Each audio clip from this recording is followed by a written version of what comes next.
I was bored making not movies. I really wanted to do movies again. And I felt so around 2020, let me do some movies. Went back to Germany from Canada. We lived in Canada. I went back to Germany. And then COVID came and I was more delay making anything.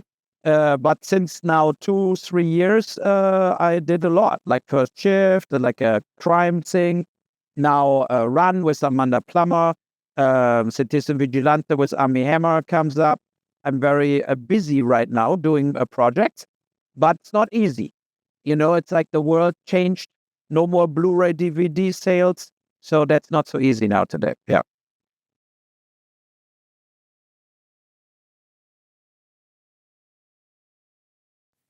I feel the same way. I think it's a club and the rich get richer. That's no problem to shelf out 100 million for like the new Matt Damon Ben Affleck movie, and where they're making at least 10-15 million dollars.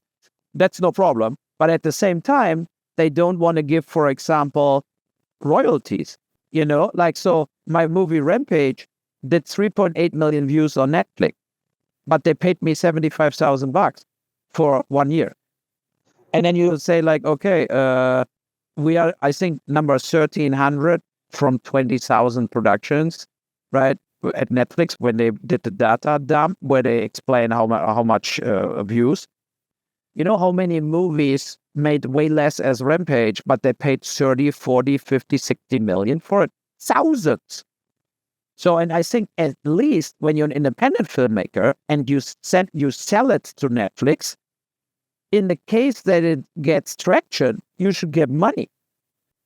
Paramount Plus, they had First Shift, my cop movie from New York, 20 weeks in the top 10 in the US at Paramount Plus.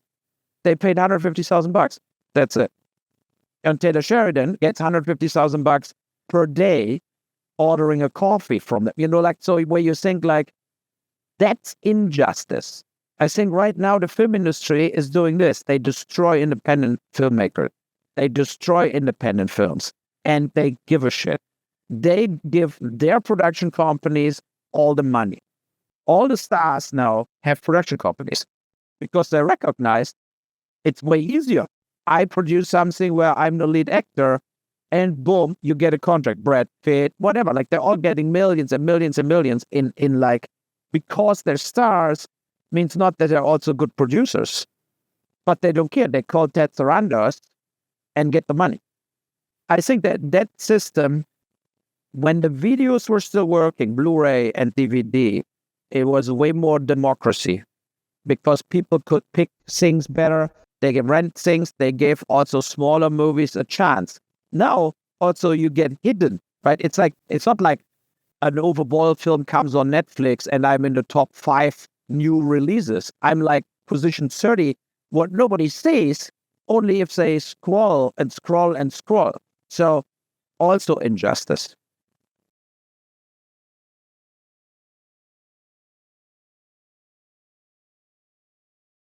I mean, Alone in the Dark, I think, got a little sidetracked, the first one, because Atari made a game similar to my movie, but it got shut down. They never released it. And the movie came, and everybody flipped out on me. Why it's not more H.P. Lovecraft, the 30s, like why is it more a monster action movie?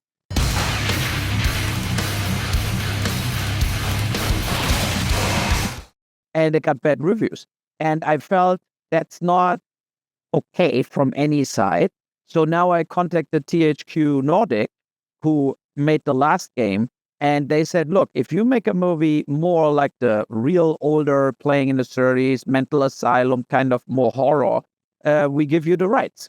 And we signed the contract. Now we can make another Alone in the Dark movie. And we're looking for, of course, financing and everything to get it done. But now I think that's the only thing that is right now better. Now a lot of video game-based movies getting done. And I hope we get the money together.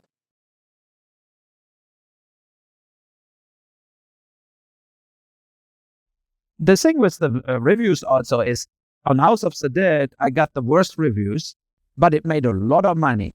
And the best is that the reviewers always wrote what a flop it was. What a flop.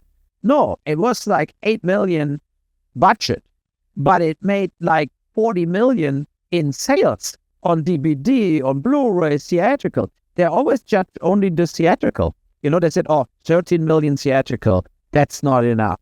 But you have to see the DVDs and Blu-rays, and there were millions and millions. So, and that's the thing where I think always they see it a little wrong. I mean, with the reviews also, you go to Rotten Tomatoes, you think all my movies are shit. You go to Amazon, 4 points, 3.9, 4.2. So the audience sees it a little different, how my movies are. So, and I think in the very end, the audience matters more as Rotten Tomatoes, what is owned by a major studio. We shouldn't forget that. IMDb, Rotten Tomatoes are owned by the studio system.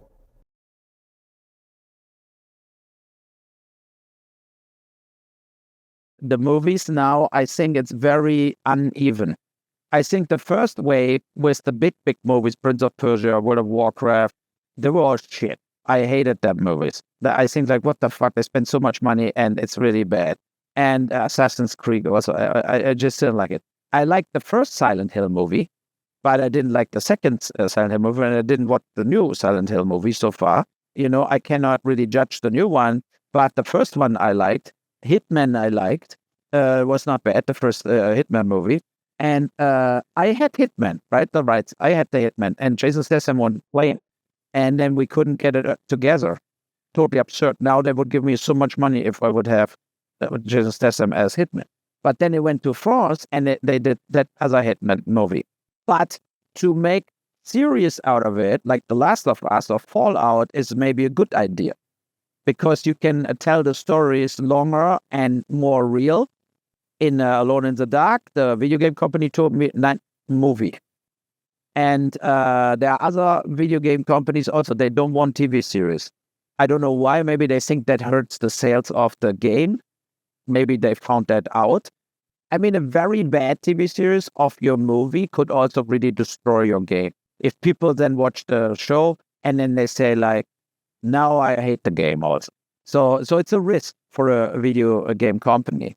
And but the reviews got better. I think they put more development and they're really looking deeper into it. Now Far Cry gets turned into a series. Resident Evil is turned into a series. And we will see how this goes. I don't know. We have to watch it when it's finished. Yeah.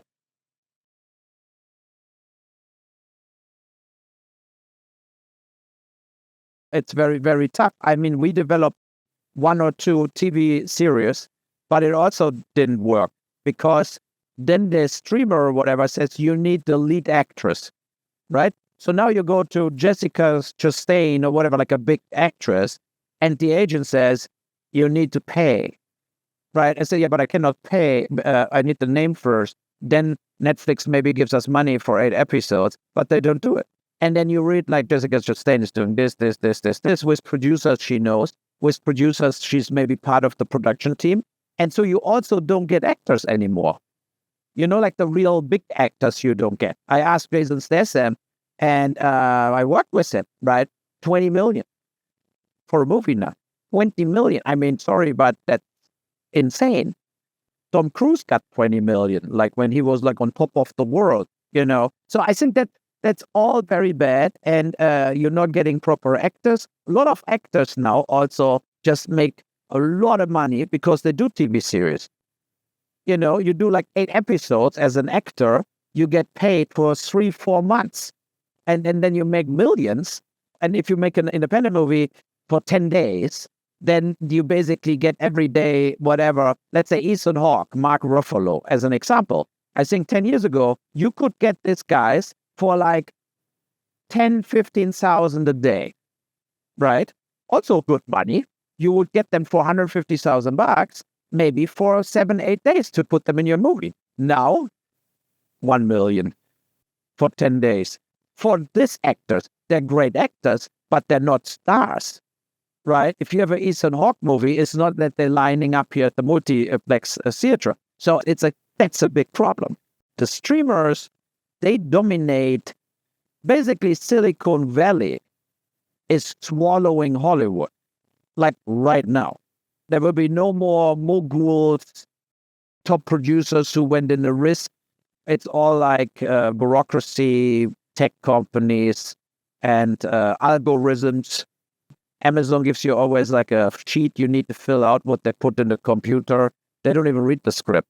It's like it's all going through like first a computer AI check.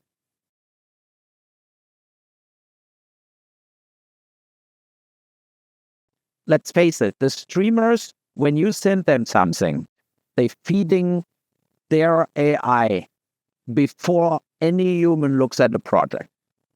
That's already a very harsh knockout for a lot of scripts. What is it? When I did the script I do this 23 years later, that Zombie Island thing, right? So I sent it to Lionsgate because they have House of the Dead. And they said, yeah, the script got only 5 out of 10. And the script report says it's kind of stupid. I said, yeah, but it's the whole point. You cannot make a new House of the Dead movie with the same cast and try to make a horror masterpiece.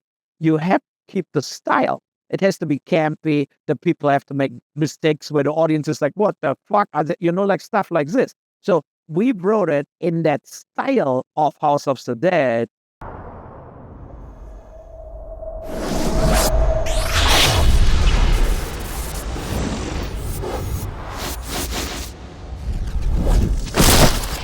And then you don't pass any test. Because they all want now the super twisty horror movies where everybody said, oh, masterpiece, whatever, right? So, but that limits the horror genre. And I like The Last Final Destination because it's fun to watch how absurd that killings get, right? That's the point.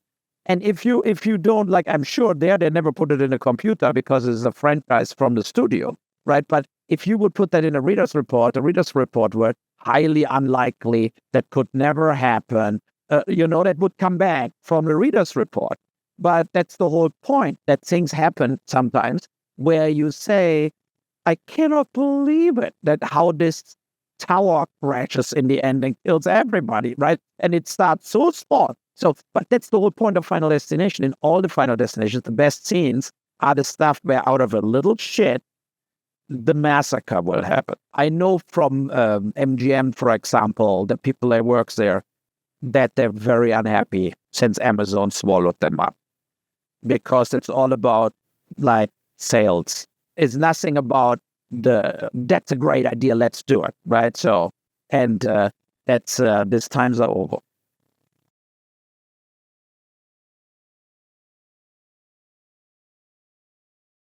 Yeah, I mean, besides Postal was a license, but we gave a shit because the game gives a shit, So Postal was extreme freedom.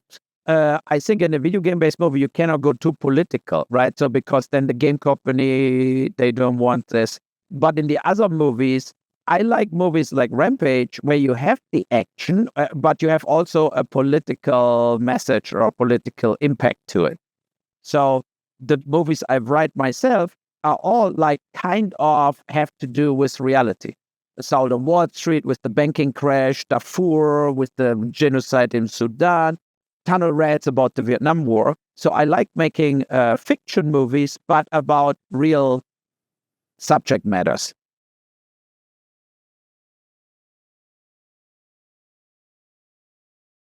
Yeah, there was no experience. There was like everybody shot their movies separate from each other. And then they basically stole our movies. I mean, I never got any money back, right? I went to Steve Biro over from Unearth, the distributor in the US, and said, okay, but wasn't it the idea that we're getting percentages paid back?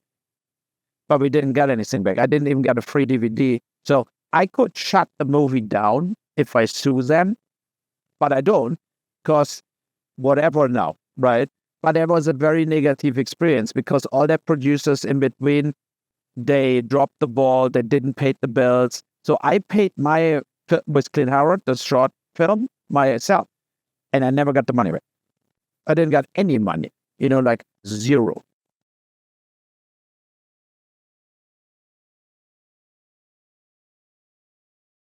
No, I liked this combination. The trailer was kick ass and stuff, and I felt like let's do this. But it was very disappointing because I had like Chance Minter and other people. They also invested their work, and also they didn't get really paid. So, and I felt like that's kind of unfair. You promise somebody, if I get $100, you get $40, you get $30 from it, and then there's absolutely no money.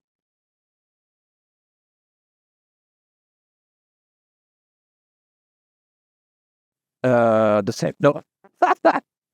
I mean, you get older and you get like more into like maybe subject matters that are a little different, you know. But I feel the style, like my Citizen Vigilante film, what I did with Army Hammer, is really like Death Wish meets Rampage meets Falling Down, this kind of film. I like this kind of more gritty. Also, I have no problem with violence and stuff like this. And I think these films are rare. I think the streamers, they also do violent stuff, but they always make sure the guys are the good guys and they win or whatever. You know, they don't have this moral, ambitious stuff. And in my film, like Army Hammer is not only good. He's doing some good things, but he's doing also some really bad things. And you think like, well, you know, so I wanted a more indifferent character. That's the reason the original title I used Dark Knight, but then Warner Brothers shut me down on Dark Knight, you know, because I wanted to do the interpretation of Dark Knight being a dark character, but being also a lifesaver. So he saves people in killing people and stuff like this, but it all gets like in a way mixed up. You know, that the audience also at one point would say, that's a little too much. No, you know, like where you feel like, what the fuck, you know? So that was the reason I liked the Dark Knight title for the film, what I then couldn't use.